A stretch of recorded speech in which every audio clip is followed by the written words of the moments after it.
আমার ক্লাসে সবাইকে স্বাগত। আশা করি তোমরা সকলে খুব ভালো আছো। আজ আমরা ক্লাস 5-এর আমার গণিতের 189 ও 190 পৃষ্ঠার যে জ্যামিতিক বিষয়গুলো আছে সেগুলো নিয়ে একটু আলোচনা করব। এই ভিডিওটি তোমাদের জন্য খুবই গুরুত্বপূর্ণ, তাই মনোযোগ দিয়ে দেখো, তাহলে জ্যামিতির বিষয়ে তোমাদের অনেকটা ধারণা পরিষ্কার হবে। বিশেষ করে ঘনবস্তু সম্পর্কিত বিষয়গুলো তোমরা খুব ভালোভাবে বুঝতে পারবে। প্রথমেই দেখো, এখানে অনেকগুলো বস্তুর ছবি দেওয়া আছে। এগুলো সব ঘনবস্তু। প্রত্যেকটি জিনিসকে কিন্তু আমরা চিনি। দেখো, এখানে বই আছে, ইট আছে, পেন্সিল আছে, গ্লাস আছে, ঘর আছে, চেয়ার আছে, এরকম অনেক কিছু আছে যেগুলো আমরা কিন্তু চিনি। তো এই জিনিসগুলিকে বলা হয় ঘনবস্তু। এবারে আমরা জেনে নিই ঘনবস্তু কাকে বলে। যে বস্তুগুলো কিছুটা জায়গা দখল করে থাকে তাকেই আমরা ঘনবস্তু বলি। ঘনবস্তুর কতকগুলো বৈশিষ্ট্য আছে। এখানে দেখো, শূন্যস্থান দেওয়া হয়েছে।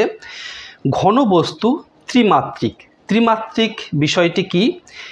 এইগুলিকে যদি আমরা ছবি আকারে দেখি, ধরো এই গ্লাসটি যদি আমরা ছবি আকারে এঁকে মনে করি, তাহলে এটি হবে দ্বিমাত্রিক।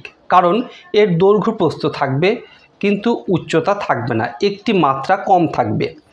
তাই চিত্র হলো দ্বিমাত্রিক, কিন্তু ঘনবস্তু সবসময় ত্রিমাত্রিক হবে। কি কি হবে? ঘনবস্তুর প্রত্যেকটি কি থাকবে? দৈর্ঘ্য থাকবে,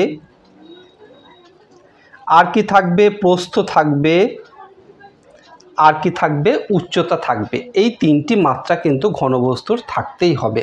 তাই ঘনবস্তু ত্রিমাত্রিক। পরীক্ষায় যদি এই রকম প্রশ্ন আসে, একটি ঘনবস্তুর কটি মাত্রা, তাহলে আমরা বলবো 3টি মাত্রা আছে। তারপর দেখো, আরেকটি শূন্যস্থান দেওয়া হয়েছে। যেসব বস্তু কিছুটা জায়গা দখল করে থাকে তাদের আমরা কি বলি? তাদের আমরা ঘনবস্তু বলি। ঘনবস্তু। এরপর আমরা 190 পৃষ্ঠায় দেখি কি আছে। 190 পৃষ্ঠার একদম উপরে দেখো, বিভিন্ন ঘনবস্তুর কতগুলো তল আছে সেগুলি আমরা দেখব। এখানে একটি ইটের ছবি দেওয়া হয়েছে। ইটের উপরের তল আয়তক্ষেত্রাকার সমতল।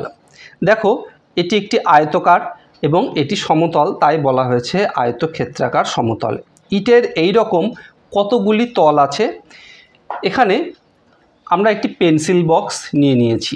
এই পেন্সিল বক্সটিকে যদি আমরা ইটের সঙ্গে তুলনা করি, তাহলে এর কটি তল আছে আমরা একটু দেখে নিই।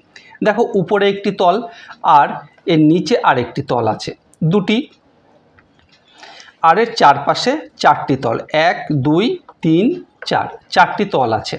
তাহলে এইটিকে যদি আমরা ইটের সঙ্গে তুলনা করি, তাহলে ইটেরও কিন্তু 6টি তল, উপরে 2টি তল আর চারপাশে 4টি তল, মোট 6টি তল আমরা পেলাম।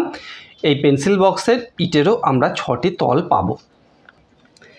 তাই এই শূন্যস্থানে আমরা লিখে দেব 6টি সমতল আছে। ইটের 2টো তল একটা প্রান্তরেখা বা ধারে মিশেছে। এখানে দেখো, এই একটি তল, উপরের যে তলটি আর এই পাশের তলটি একটি ধারে এসে মিশেছে। এই রকম কটি ধার আছে? চলো আমরা পেন্সিল বক্সে দেখে নিই কটি ধার এই রকম থাকতে পারে। দেখো, এখানে একটি ধার আর এই পাশে 2টি, তাহলে কটি হলো? 3টি। আর এখানে একটি, তাহলে 4টি। এখানে 4টি, তাহলে এই পাশেও কিন্তু 4টি আছে। ওই পাশে যেরকম 4টি, এই পাশেও 4টি আছে। আর কি আছে দেখো, তাহলে 4 4 8টি পেলাম ধার। আর এই 4 কোণায় এখানে একটি, এখানে একটি, আর এই দুই পাশে একটি একটি করে 2টি, তাহলে 4টি।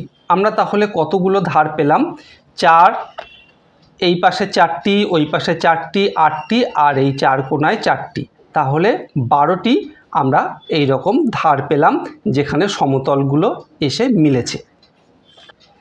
তাহলে এই শূন্যস্থানে আমরা লিখব কতগুলি ধার আছে? 12টি ধার আছে।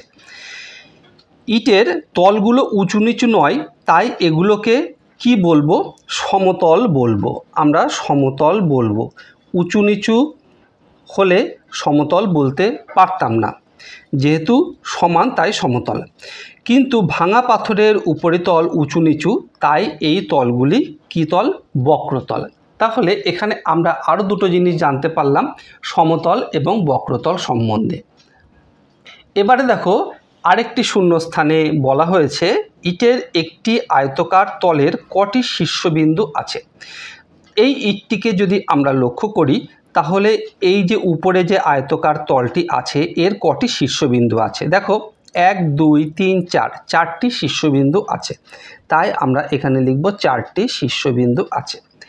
একটি ইটের কটি শীর্ষবিন্দু, দেখো উপরে 4টি শীর্ষবিন্দু, এর নিচের তল যদি আমরা লক্ষ্য করি সেখানেও কিন্তু 4টি শীর্ষবিন্দু, অর্থাৎ 4 আর 4 8টি শীর্ষবিন্দু থাকবে, তাই আমরা এখানে 8 লিখলাম।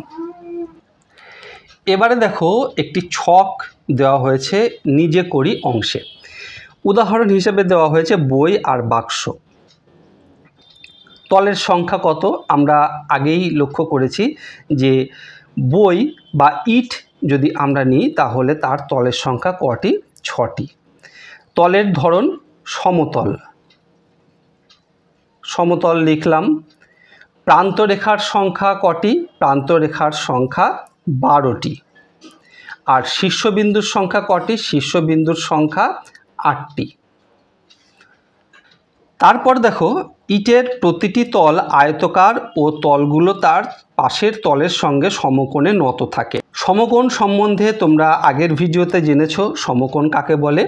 90 ডিগ্রি কোণকে আমরা সমকোণ বলি। তাই এই আকৃতির ঘনবস্তুগুলোর নাম কি? আয়তঘন বা সমকোণী চৌপল। দেখো এখান থেকে আরেকটি প্রশ্ন কিন্তু আমাদের পরীক্ষায় আসতে পারে, আয়তঘনের আরেকটি নাম কি? তখন আমরা লিখব সমকোণী চৌপল।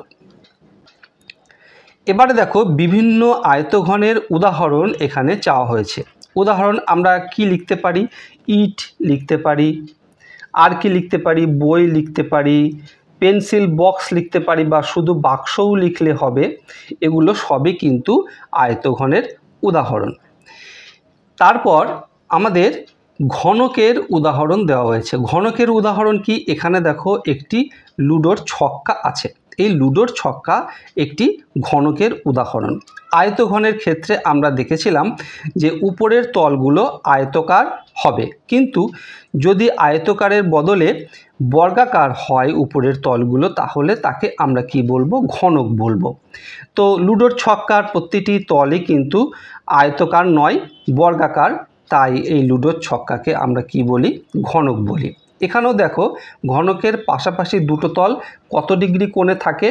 একই রকম আয়তঘনের ক্ষেত্রেও যা এখানেও তাই, 90 ডিগ্রি কোণে নত থাকে। এবারে নিজে করি অংশে একই রকম একটি চার্ট দেওয়া হয়েছে। ঘনকের উদাহরণ আমরা কি বলতে পারি? আমরা লুডোর ছক্কা লিখব। লুডোর ছক্কা লিখলাম।